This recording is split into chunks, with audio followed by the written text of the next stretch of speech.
Okay guys, meron ako ditong tokwa. Hiwain na natin siya. Open natin siya guys. Ayan.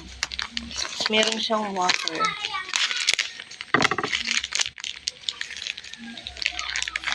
Di man. Nabuhos. Baka mabuhusan tayo. Kasi meron siyang water guys. Tanggalin na natin siya dito. In-order ko to siya noong Friday. Sabi ko, i-try ko yung tokwa. Siya ang kanyang sa Palawan Adventist.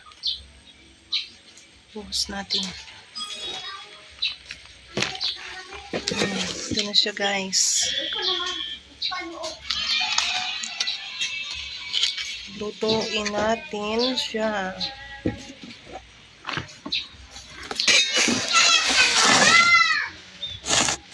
Slice lang natin siya ng maliliit. Yan. Maliliit. Hindi naman ganun kaliit, pero yan. Yan siya guys.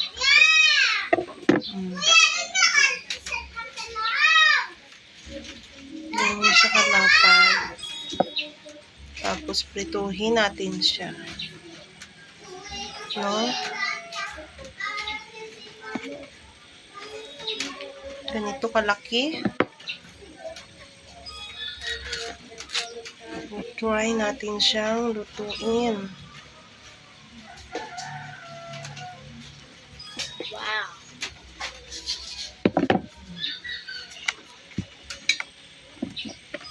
Lan, may mantika pa yung kawali. Apa. Yung mantika ng kawali, ilagay mo sa bote. Masarap dito siya.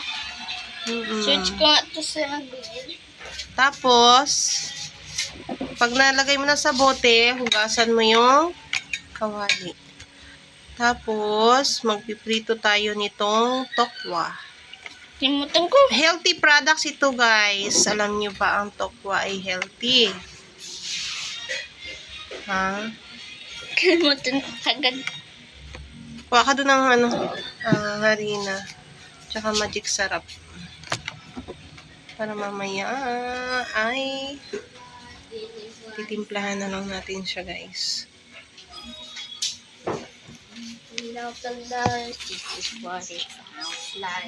Hugasan mo yung kawali ha. Ay yung laman ng kawali, lagay mo sa botilan ha.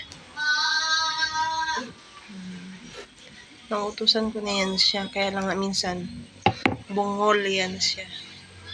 So guys.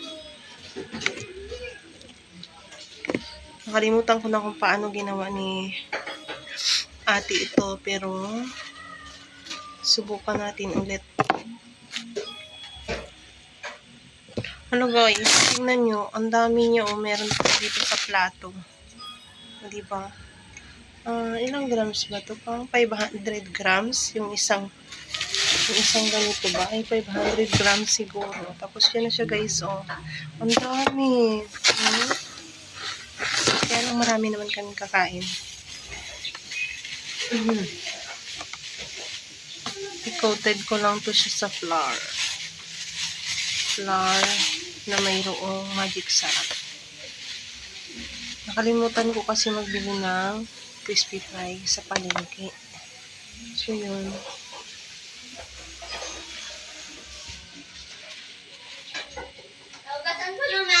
Lagay mo na sa kawali, sa hindi aming gasol. Tapos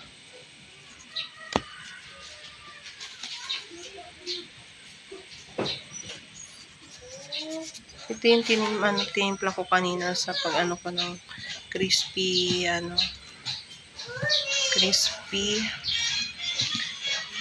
papaya.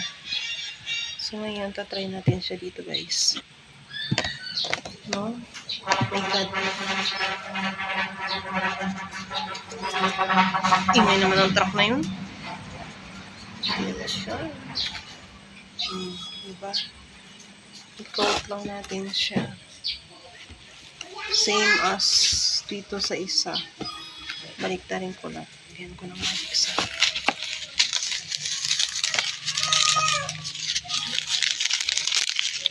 Tikman natin may ako ng lasa nito. So guys, hindi ito healthy kasi yung magic sarap na. So yun siya.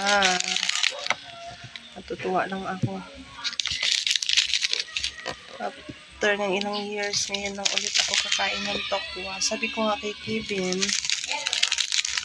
tokwa na lang yung aming karne.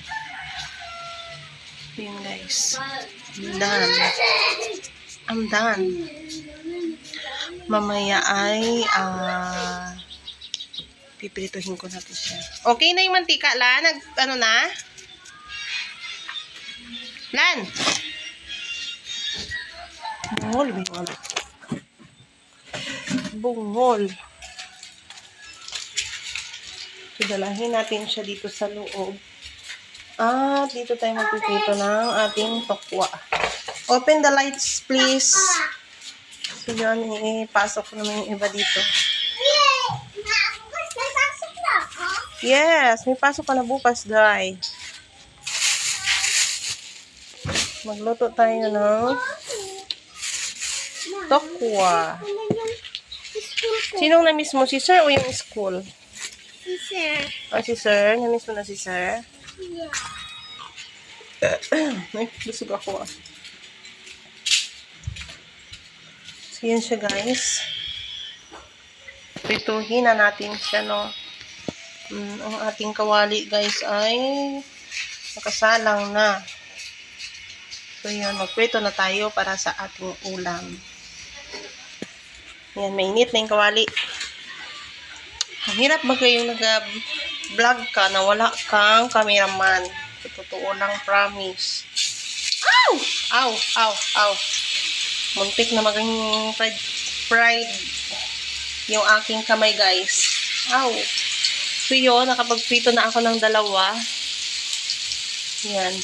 Meron kaming signage, warning, sira ang gripo. Pero kagabi, guys, ay okay na yung gripo. So, hindi na natin itong tanggalin itong warning na ito. Ay, maipit yung aking paa. Yan, oh. Okay. Dito natin yung ating tokwa. Magulo yung aming kusina kasi nga kakauwi lang namin na iwan dito ang kuya at ate at hindi sila naglinis ng bahay.